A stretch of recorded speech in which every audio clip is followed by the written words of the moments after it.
guys! Welcome to my vlog. Ito, gagawa tayo ng chocolate ice candy. So, gagamitin ko ito guys. So, ayan. Dalawa. Ito, chocolate at ito yung condense. At syempre na, na-scrub ko na itong coconut milk. At itong coconut meat, ilagay natin dito guys. Okay? Wait lang. Let me check. At ito nga, i-prepare ko na itong plastic with coconut.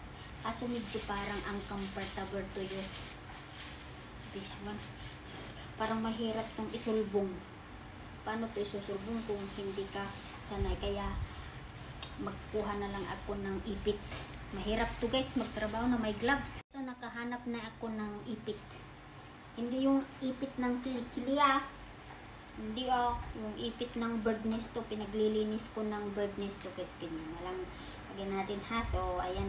Fast forward. Edit muna tayo. Ganon. So, habang naggaganon ako, i-pause ko muna para mas madali yung paggawa ko. Diba? Kasi pag matagal naman, maboboring kayo. Diba sa akin? O, ayan. Sa mukhang ito, maboboring kayo. Sus po. Huwag na, Mildred. Mapapa-inlove ka sa akin kapag joke lang. I-shoot mo lang Dahan-dahan lang kasi malambot. Hindi matigas. Kaya medyo mahirap pumasok. Ganyan. O, see?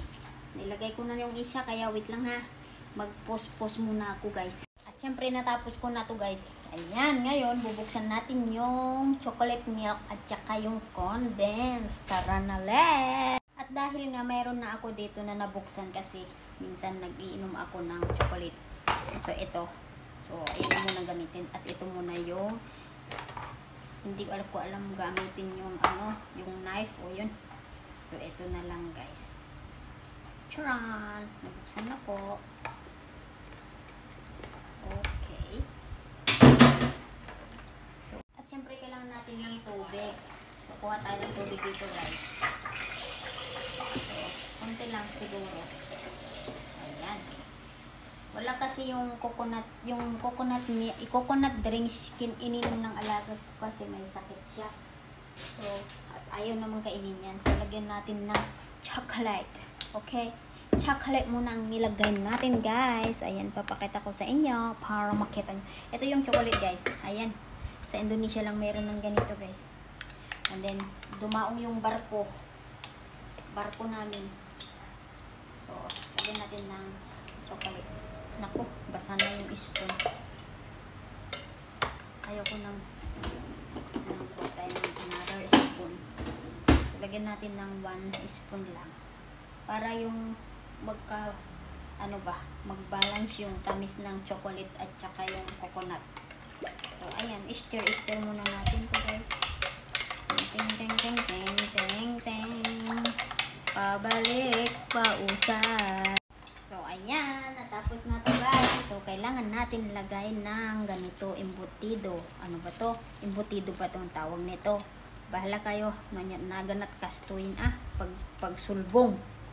Di ba? Pagsulbong latan Kanya nga itamok. Ito nakita nga kastuin. Di ito sari ko na. So, kailangan natin talian nito na medyo matigkas-tikos. Tiri-tiri mga kastoy. Tapos, ipaikot mo ng ganon. O, mayroon ka ng ice candy bukas. Tapos, dapat higpitan mo. Higpit ng ganyan. O, diba guys? Sandali lang Fast forward, edit. Oo, wala nang CapCut na mag-edit. May logo na kaya. Ito na lang, to. Paano? Hindi ko na makita yung butas. Hindi pala madali ang maggawa ng ice candy guys. Ang hirap magtali. Lalo na wala akong kuko. Kasi hindi pwedeng may kuko ako kasi ako tagaluto.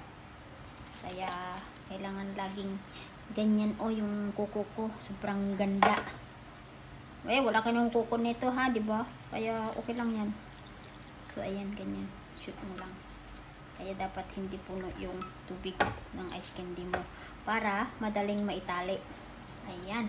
Balas kasi yung dalawa na nag-greedy ako, ang dami kong nilagay, nagiging malambot, hindi tumigas. So, ayan. Kaya ganito. Kailangan mong tiritirin na ganyan. Ikot-ikot.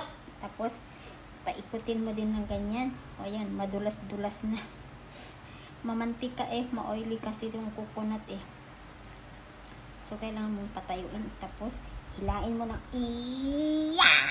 ayan, matigas. At last, but not the least, gagawa muli ako next time. Ayan, natapos na to guys. So, ilagay na natin sa ating ref. At makaligo na ako guys. Ayan. Ito, mayroon na kaming merienda kapag mainit ang panahon. Kaso nga lang, dito sa Singapore, parang walang pakisama ang Pasko ngayon. Umuulan. At heto, nakagawa ako na 3, 6, 9, 10, 11. Ito guys, 11 ang nagawa kong ice candy. So, ayan. Thanks for watching.